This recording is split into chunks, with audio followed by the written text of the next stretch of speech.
Assalamualaikum warahmatullahi wabarakatuh. Hai students, jumpa lagi dalam mata kuliah pengantar e-learning. Nah, kali ini kita akan membahas mengenai desain pembelajaran di dalam sistem e-learning.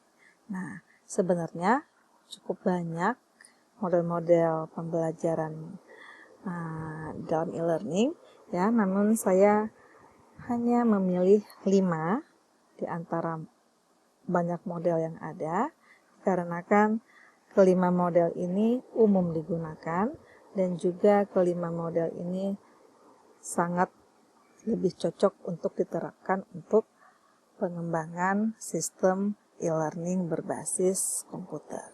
Nah, di sini kalian lihat ada 5 jenis desain pembelajaran, yaitu yang pertama EDI, kemudian model Dig and Carry, selanjutnya ada model minimalis, ada juga model rapid prototyping, dan terakhir adalah model emphatic ya. Nah, nanti di akhir dari materi ini akan ada bahan evaluasi dari apa yang sudah kita pelajari di hari ini. Oke, sekarang kita mulai pembahasan satu persatu dari setiap model ini. Yang pertama adalah model EDI ya. Jadi EDI ini bukan nama orang ya, akan tetapi EDI ini adalah singkatan ya, singkatan dari 5 tahapan yang terlibat di dalam desain pembelajarannya ya. Nah, model EDI ini model yang sangat umum dan banyak digunakan oleh para perancang sistem pembelajaran. Di sini dia melibatkan 5 fase. Fase pertama adalah analisis atau disebut juga dengan fase assessment. Kemudian fase kedua adalah fase design atau fase perancangan yang dilanjutkan dengan fase pengembangan, implementasi, dan kemudian fase untuk evaluasi. Nah, kita akan membahas setiap fase ini secara mendetail berikut ini.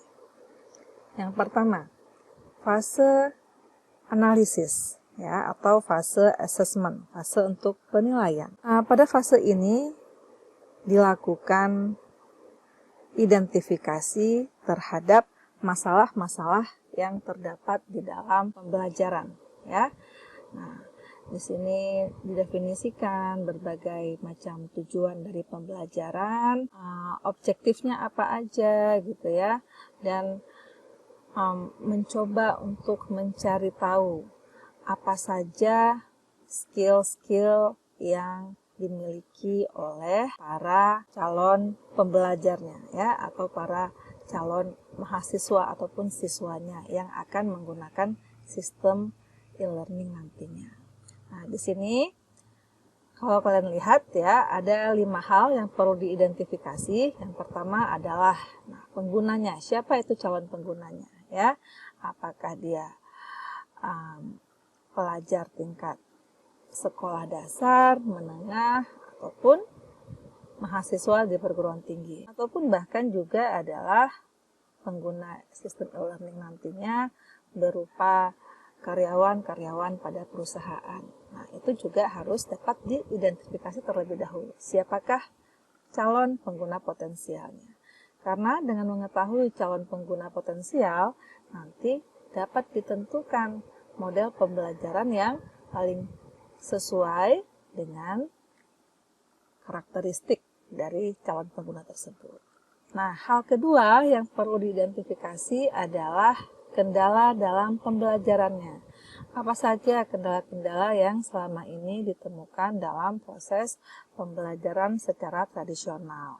Nah, kendala-kendala dalam proses pembelajaran tradisional ya, di mana kita itu duduk dalam satu ruangan yang sama pada waktu yang sama ya, semua diajarkan secara tatap muka, secara langsung oleh seorang guru atau seorang instruktur. Nah, itu dianalisa dulu kendala-kendala yang dihadapi apa aja ya. Nah, sehingga nanti sistem e-learning ini setidaknya bisa memberikan solusi terhadap kendala yang ada. Jadi bukannya nanti malah menambahkan beban pembelajaran. Ya. Nah, selanjutnya hal yang ketiga yang perlu diidentifikasi adalah topik materi yang akan disampaikan. Ya. Nah, jadi perlu dipilah-pilih lagi kira-kira materi apa aja nanti yang cocok untuk disajikan dalam sistem e-learning. Karena tidak semua materi itu terkadang cocok untuk disampaikan dengan e-learning. Ya, ada materi-materi tertentu yang mungkin memang lebih bagus penyampaiannya itu melalui model pembelajaran tradisional. Nah, hal keempat yang perlu dipertimbangkan adalah aspek pedagogiknya. Aspek pedagogis di sini meliputi hal-hal yang berhubungan dengan proses belajar mengajar. Ya, jadi ini lebih dilihat dari aspek si instrukturnya yang nanti akan menggunakan sistem e-learning untuk menyampaikan pengajarannya. Ya. Nah, terakhir adalah mengidentifikasi jadwal pengerjaan dari sistem e-learning yang akan dikembangkan kontennya. Ya. Nah, jadi nanti dibuat suatu manajemen proyek di mana di dalamnya berisikan tahapan-tahapan siapa melakukan apa. Ya. Nah, sehingga nanti dapat dikembangkan suatu sistem e-learning yang sesuai dengan kebutuhan dari pengguna yang sudah diidentifikasi sebelumnya.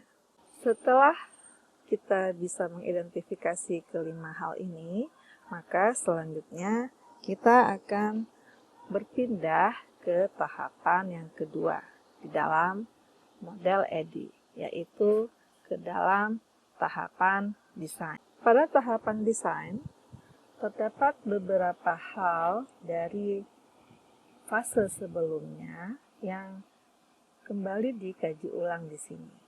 Ya, nah hal tersebut adalah berkenaan dengan tujuan dari pembelajaran, instrumen penilaian yang digunakan, kemudian kontennya seperti apa, bahan-bahan evaluasi yang akan diberikan, ya. Kemudian juga dilibatkan analisis terhadap materi pembelajaran, rencana pembelajaran, dan juga pemilihan media pembelajaran yang akan digunakan di dalam sistem e-learning-nya. Nah, pada fase desain ini, ya, semua hal ini harus dirancang secara sistematis dan spesifik. Ya, nah sistematis di sini maksudnya dia itu harus bersifat sesuai dengan logika, ya, dan dia harus berada di dalam suatu urutan metode yang sesuai, ya. Nah, pengembangan dan evaluasinya itu semuanya harus kembali lagi ke tujuan awal dari perancangan ini dilakukan. Pada fase desain ini, ya, terdapat beberapa hal yang harus dilakukan secara berurutan. Yang pertama adalah fase dokumentasi. Nah, di sini sebagai pengembang, kita harus mengumpulkan berbagai dokumentasi yang berhubungan dengan pembelajaran. Ya, jadi semua alat bantu pembelajaran yang selama ini digunakan di dalam model pembelajaran secara tradisional, baik itu bahan pembelajaran secara visual dan berbagai macam teknik-teknik pengajaran yang digunakan, nah itu semuanya harus dikumpulkan dulu di sini untuk kemudian dilakukan perancangan untuk ditranslasikan ke dalam model pembelajaran e-learning.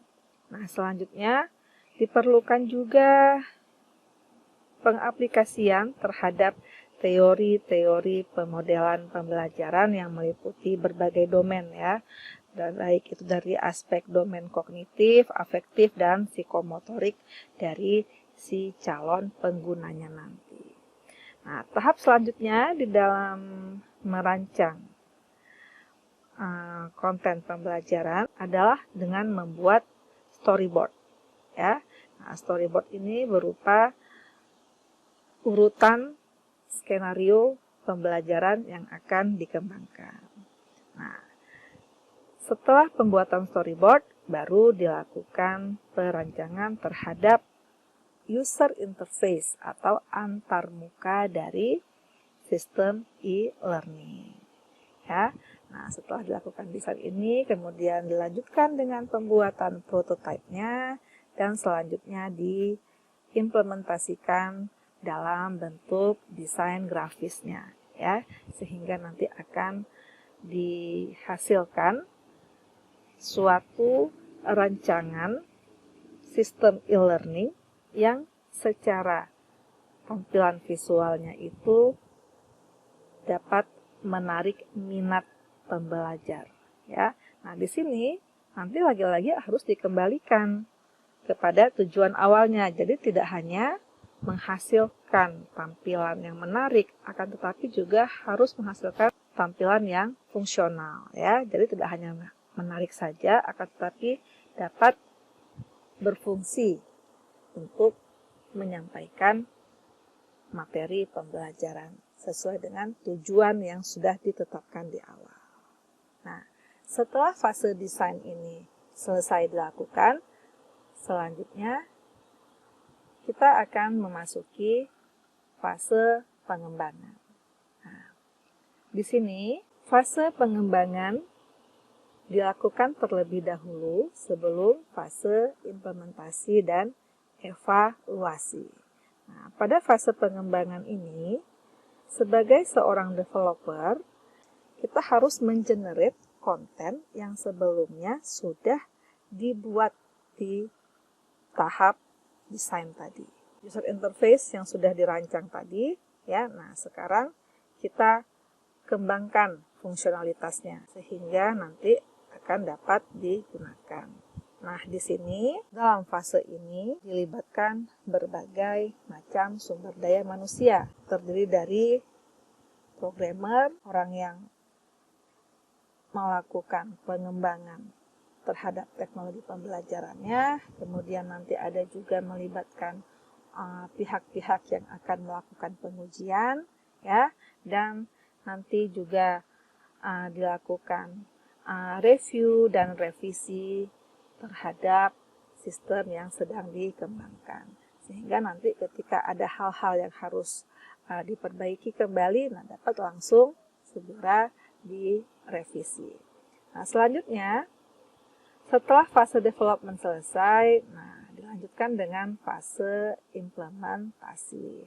Nah, di sini dalam fase implementasi itu lebih kepada prosedur untuk melatih para calon pengguna. Di sini akan dilihat kembali, ya, akan direview kembali apakah sistem dan konten yang dikembangkan itu sudah dapat memenuhi tujuan kurikulumnya, capaian pembelajarannya, ya. Kemudian juga dilihat nanti metode penyampaian materinya dan juga bagaimana nanti hal-hal yang terkait dengan penugasan ataupun pemberian tes terhadap si pembelajarnya.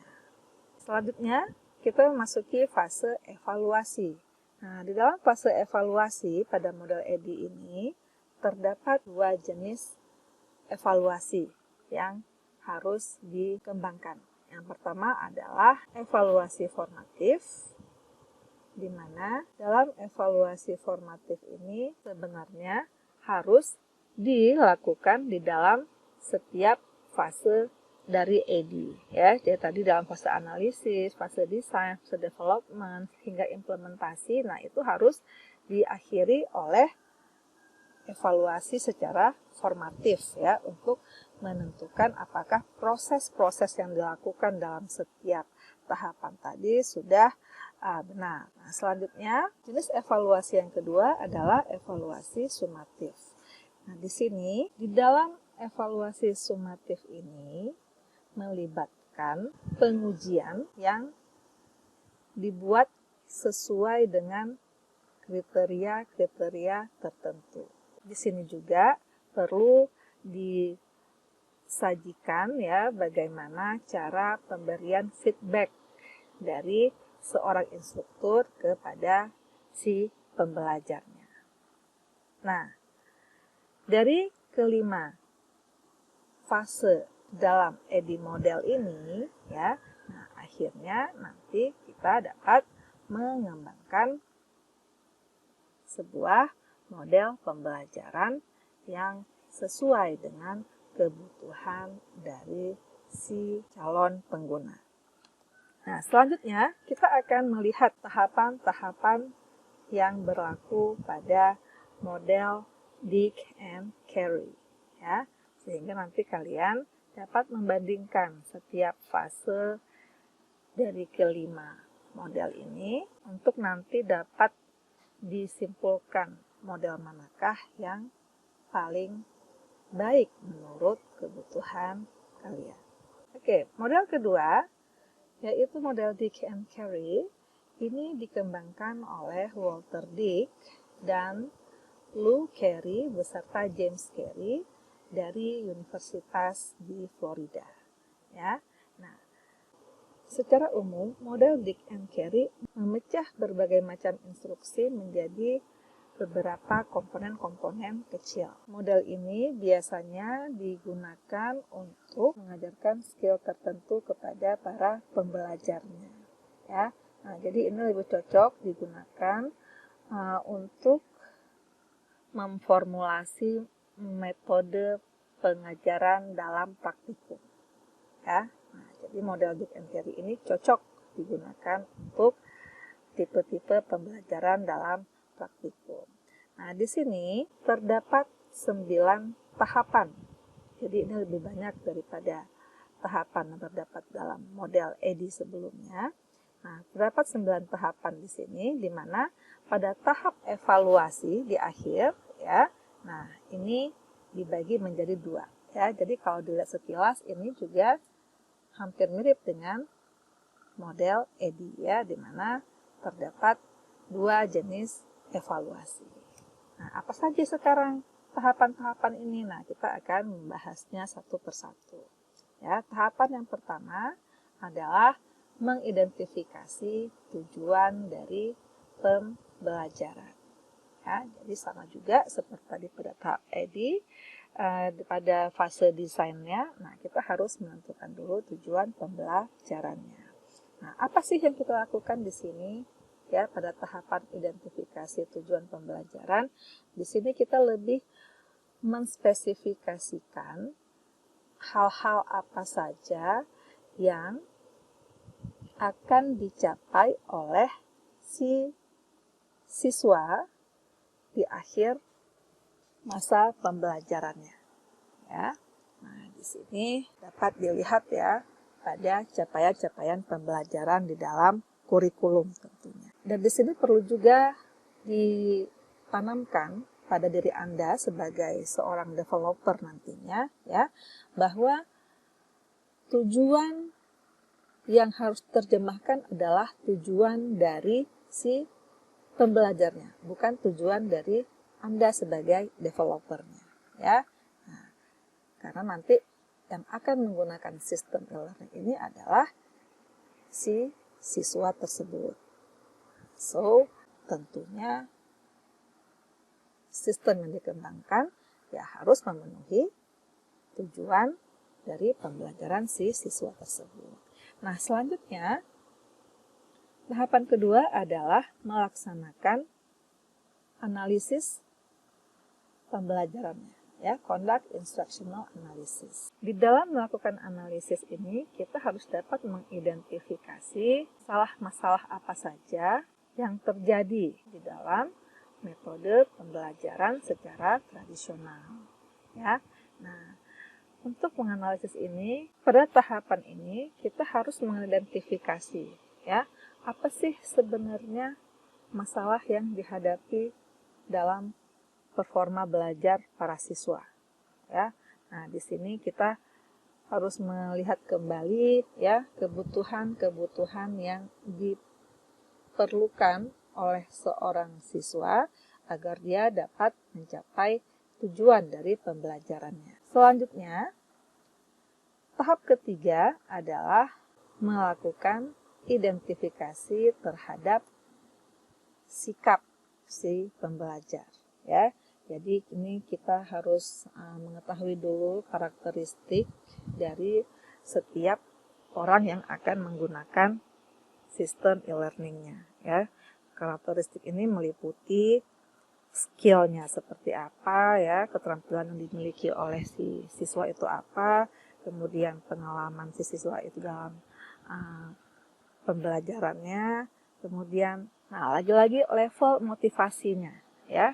Seperti yang pernah kita bahas sebelumnya, bahwa motivasi ini menjadi penentu utama di dalam suksesnya menjalankan proses pembelajaran menggunakan e-learning, ya. Nah, hal-hal lainnya yang harus kita identifikasi, ya, terkait dengan behavior ataupun perilaku dari si siswa ini adalah hal-hal yang berhubungan dengan latar belakang si siswanya tersebut, ya. Jadi kita udah tahu data demografisnya seperti apa, seperti itu. Nah, setiap informasi ini, ya, itu harus benar-benar detail, ya, tidak boleh hanya sekedar informasi secara umum, ya. Jadi di sini harus benar-benar detail untuk kemudian nanti dapat kita sesuaikan antara karakteristik calon pembelajar dengan tujuan dari sistem pembelajarannya, ya. Nah, dari sini, ya, setelah 3 tahapan ini, nah, baru kemudian kita mulai menentukan tujuan performa pembelajarannya. Performance objektif merupakan deskripsi dari keterampilan yang harus dipelajari. Ya, dia juga berisikan mengenai standar-standar ataupun kriteria-kriteria dan kondisi yang harus dipenuhi oleh sistem untuk mencapai tujuan pembelajaran. Setelah kita deal dengan tujuan performa, selanjutnya mulai dikembangkan kriteria untuk pengujian, ya. Nah, jadi di sini kriteria yang digunakan dalam penilaian itu ditetapkan di sini, ya. Di sini kita mulai dengan melihat kepada instrumen-instrumen penilaian yang digunakan dalam model tradisional, ya. Kemudian kita terjemahkan sehingga nanti dapat digunakan dalam sistem e-learning, ya. Nah, bentuk-bentuk tes dan evaluasi yang digunakan itu harus mampu memenuhi kriteria yang sudah ditetapkan tadi di dalam performance objektif, ya. Nah, di sini juga harus bisa mengidentifikasi juga progres ataupun kemajuan dari setiap siswa. Di sini proses evaluasi itu harus disajikan secara terstruktur, ya. Jadi sesuai dengan kurikulum yang ditetapkan yang sudah pasti untuk mencapai tujuan-tujuan yang sudah disusun oleh penyusun kurikulumnya. Nah, selanjutnya, ya, dapat dilakukan pengembangan terhadap strategi pembelajaran. Nah, di sini pengembangan terhadap strategi pembelajaran itu dapat berupa pembuatan blueprint dari aktivitas yang akan dikembangkan di dalam sistem e-learning, ya. Nah, jadi di sini kita membuat seperti suatu dummy system, ya. Jadi perancangan sistem yang akan dikembangkan nantinya, ya. Nah, itu di sini dilakukan di dalam tahapan instructional strategy. Nah, selanjutnya dilanjutkan dengan tahapan ke-7, ya. Di mana pada tahapan ini dikembangkan berdasarkan blueprint yang sudah dihasilkan dari tahapan sebelumnya, yaitu pada tahapan instructional strategy. Dengan blueprint ini, kita dapat mengembangkan dan memilih ya materi-materi pembelajaran yang akan disampaikan melalui sistem e-learning. Ya, nah di sini kita dapat menggunakan ulang ya seluruh materi-materi yang ada ya. Jadi mungkin nanti antara satu materi di mata pelajaran A dengan materi di mata pelajaran yang lain. Nah, itu bila ada materi-materi pengajaran yang dapat digunakan ulang, maka semuanya dikembangkan di sini. Nah, selanjutnya kita memasuki fase design and conduct. Ya. Nah, fase design and conduct ini adalah fase untuk melakukan pengembangan dan pelaksanaan terhadap evaluasi. Nah, evaluasi di sini ada dua ya, yaitu evaluasi informatif dan evaluasi sumatif. Ya, jadi bisa dilihat di sini juga memiliki dua jenis evaluasi seperti pada model EDI sebelumnya. Dalam model Dick and Carey, metode evaluasi terbagi menjadi evaluasi formatif dan sumatif. Yang dilakukan pada tahap evaluasi formatif adalah menggunakan metode desain yang sudah ada ya, seperti prototype ya, ataupun percobaan pembelajaran di dalam grup-grup kecil ya, ataupun melakukan interview terhadap calon pengguna ya, untuk mengumpulkan data mengenai materi pembelajaran yang perlu dilakukan perbaikan ya. Nah, jadi di sini seperti fase untuk mereview sistem e-learningnya sebelum nanti dapat digunakan.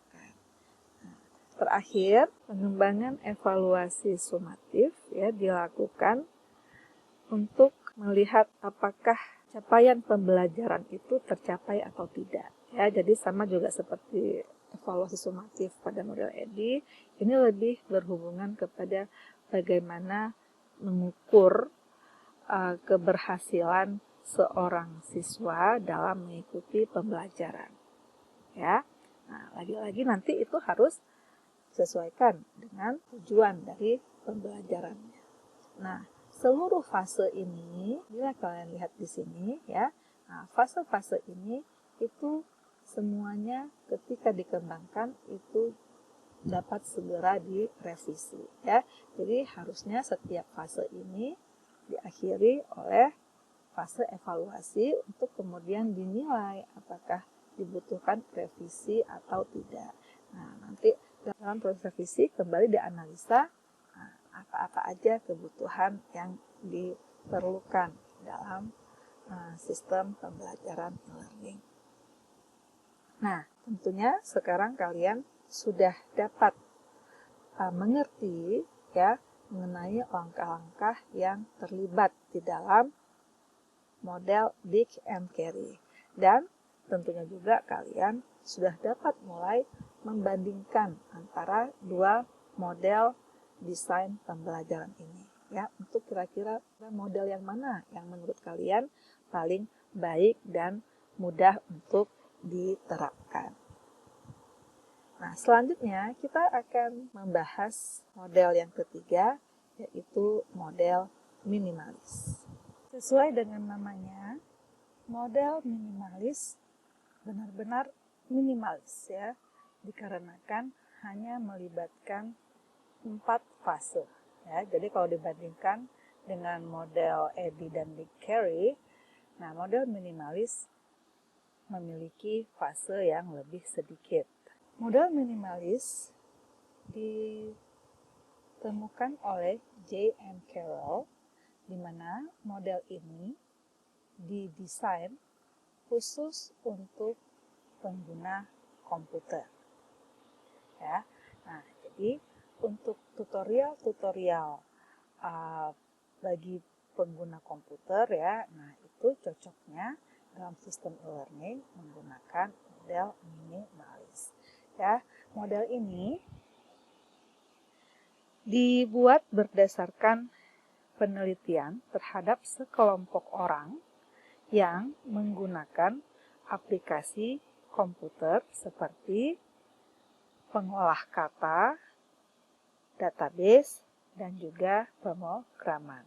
4 prinsip yang harus dipenuhi di dalam mendesain sistem pembelajaran menggunakan model minimalis adalah yang pertama, suatu sistem itu harus mampu menyediakan aktivitas-aktivitas pembelajaran secara mandiri. Aktivitas-aktivitas tersebut meliputi penyajian materi dan juga penugasan. Nah, kedua hal ini semuanya dapat dilakukan sendiri oleh si pembelajarnya. Ya, jadi sistem menyediakan berbagai aktivitasnya agar membantu si pembelajar dalam mencapai capaian pembelajarannya. Nah, prinsip yang kedua dalam teori minimalis ini adalah pembelajaran aktif, di mana sistem itu harus benar-benar diminimalisir dalam aktivitas membaca ataupun aktivitas-aktivitas pasif lainnya. Ya. Nah, jadi di sini seorang siswa atau seorang pembelajar itu benar-benar dituntut untuk aktif. Ya. Jadi mungkin ini kalau zaman dulu itu ada metode CBSA, ya, cara belajar siswa aktif. Nah, ini cocok untuk diterapkan menggunakan model minimalis. Nah, selanjutnya, prinsip yang ketiga adalah sistem pembelajaran yang dihasilkan harus menyediakan fitur pengenalan terhadap kesalahan yang dilakukan oleh pembelajar dan juga harus menyediakan fitur untuk merecovery apabila terjadi kesalahan sistem akibat dari kesalahan yang dilakukan oleh si pembelajar. Ya. Dan terakhir, sistem pembelajaran minimalis harus menyediakan keterkaitan antara teori dan praktik. Ya. Jadi apa yang sudah dipelajari di dalam sistem pembelajaran e-learningnya itu harus sesuai dengan kenyataan yang terjadi di lapangan. Jadi harus disesuaikan dengan praktek pada kenyataan yang sebenarnya. Ya. Nah, jadi kalau kita bisa simpulkan, model minimalis ini cocok diterapkan bagi pengguna yang memiliki motivasi tinggi dalam belajar. Ya, jadi dia tidak perlu lagi ada yang namanya instruktur yang harus selalu mengguide-nya, ya, yang harus selalu memandunya untuk mencapai tujuan pembelajaran. Ya, nah, karena melalui model minimalis ini semua aktivitas pembelajaran, konten pembelajaran, nah itu semua sudah disediakan di dalam sistem e-learningnya. Ya, dan selanjutnya tinggal tugas dari si pembelajar untuk melakukan aktivitas-aktivitas secara mandiri dan aktif. Selanjutnya, model yang keempat adalah model rapid prototyping. Rapid prototyping model adalah sebuah model yang merujuk kepada konsep pengembangan software bermodel spiral. Model desain pembelajaran ini menggabungkan 3 fase berupa fase desain, development, dan evaluasi. Tujuannya adalah untuk menghasilkan prototipe dari sistem e-learning yang akan dikembangkan. Prototipe yang dihasilkan nantinya merupakan representasi dari sistem yang akan dikembangkan. Selain itu, melalui prototipe nantinya akan diperlihatkan gambaran secara umum mengenai bagaimana penyampaian pembelajaran akan dilakukan. Seorang desainer pembelajaran ataupun seorang desainer sistem dapat memulai dengan melakukan coret-coretan menggunakan pulpen dan kertas. Meskipun dalam pengembangan aplikasi sekarang ini telah banyak alat bantu lain ataupun tools yang dapat digunakan untuk mengembangkan berbagai sistem aplikasi. Secara umum, terdapat dua jenis prototipe yang dapat dikembangkan. Yang pertama adalah vertical prototypes. Vertical prototypes ini mengandung gambaran mengenai fitur-fitur yang terdapat di dalam sistem yang akan dikembangkan. Nah, fitur-fitur ini akan digambarkan dengan lebih mendalam sesuai dengan fungsi-fungsinya. Jadi, melalui vertical prototypes ini, seluruh fitur yang akan dikembangkan di dalam sistem e-learning itu digambarkan beserta dengan fungsionalitas setiap fiturnya. Adapun horizontal prototypes merupakan kebalikan dari vertical, di mana gambaran dari sistem e-learningnya hanya berupa gambaran keseluruhan dari fitur-fitur yang ada, namun tidak mendetail terhadap fungsi-fungsinya. Rapid prototyping banyak digunakan dalam pengembangan platform e-learning. Dikarenakan model desain pembelajaran ini dinilai sangat efektif dalam memenuhi kebutuhan dari para calon pengguna. Selain itu, dengan rapid prototyping, pihak pengembang dapat menghemat biaya pengembangan dan juga waktu pengembangan. Kelebihan dari rapid prototyping lainnya adalah dia merupakan sebuah model perencanaan pembelajaran yang melibatkan komunikasi antara berbagai macam stakeholder yang terlibat di dalam program belajar mengajar. Jadi, ketika suatu sistem e-learning dikembangkan prototipenya, nah itu akan dilakukan review oleh para stakeholders, ya, baik itu dari pengajarnya, dari pemilik sekolahnya, dari kepala sekolahnya, dari calon siswanya yang akan menggunakan e-learning tersebut. Nah, itu semua akan direview terlebih dahulu dan kemudian nanti akan direvisi kembali prototipe yang dibuat. Nah, nanti setelah direvisi, prosesnya akan berbalik kembali hingga nantinya akan menghasilkan satu prototipe akhir yang benar-benar telah memenuhi kebutuhan dari seluruh stakeholdernya.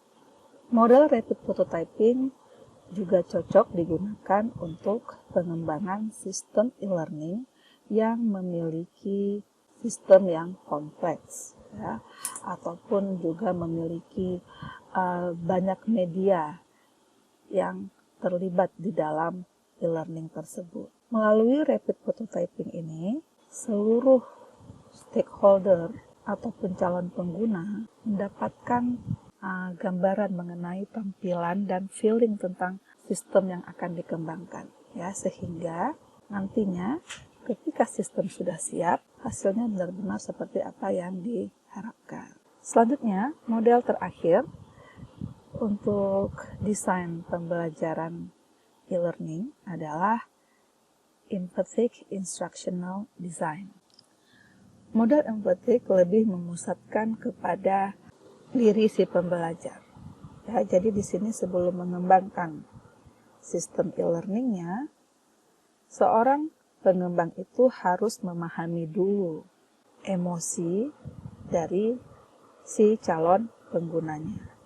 Nah, biasanya model empatik ini digunakan untuk mendesain pembelajaran bagi sekelompok orang di dalam sebuah korporasi. Ya, jadi ini lebih kepada memberikan pelatihan ataupun training kepada karyawan. Model ini melibatkan 5 tahapan proses, di mana proses pertama adalah observasi.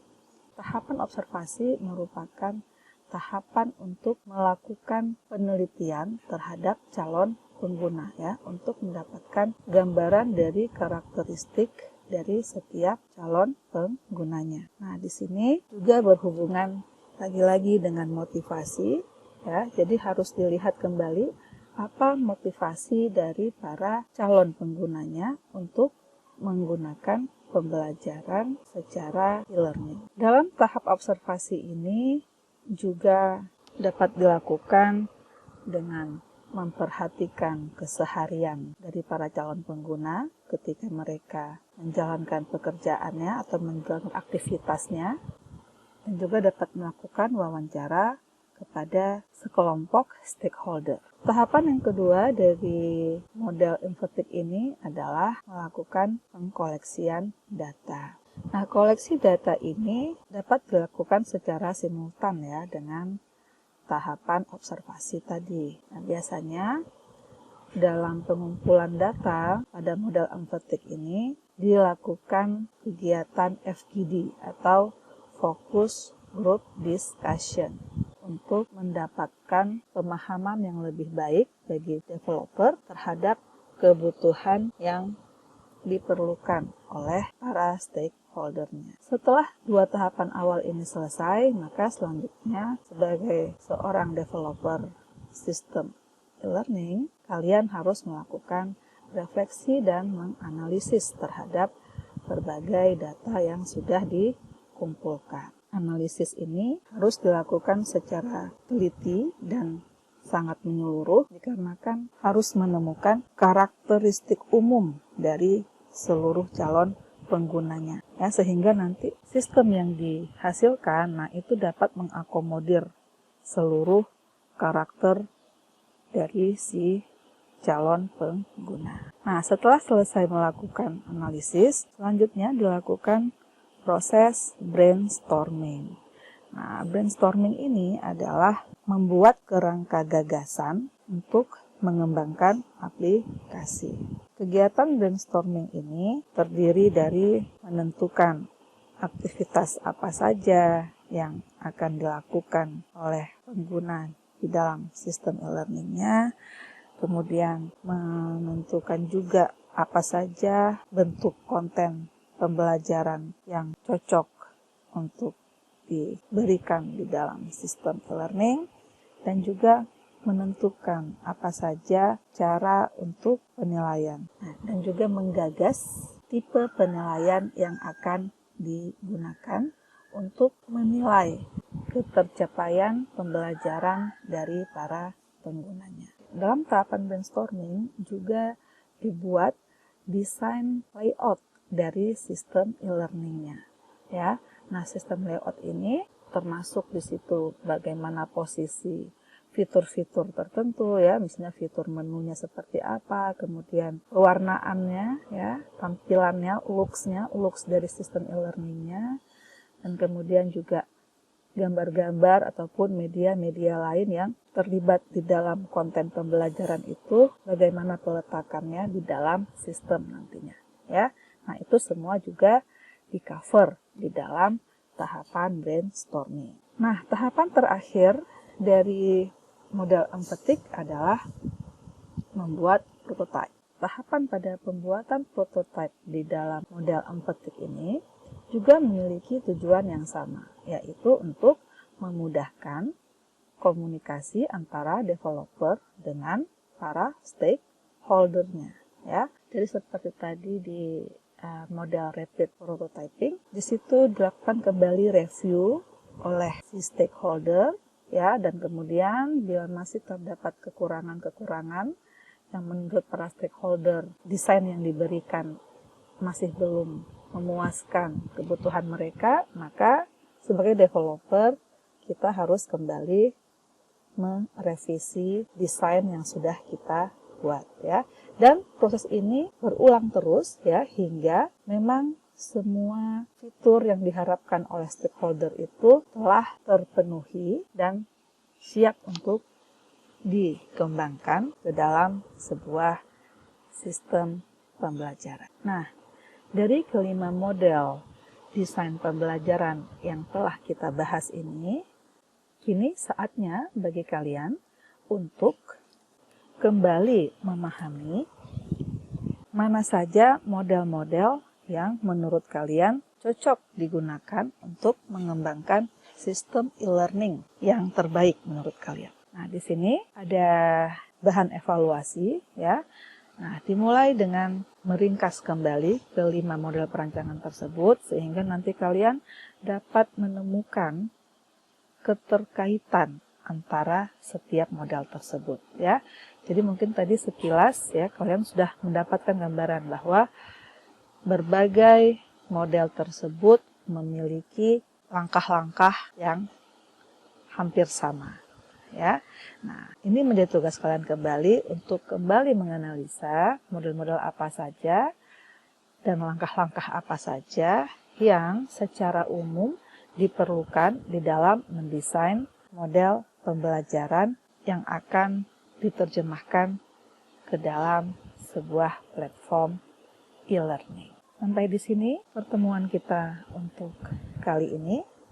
Kita akan bertemu kembali di pertemuan selanjutnya untuk membahas beberapa platform e-learning yang banyak digunakan oleh institusi-institusi pendidikan di seluruh dunia.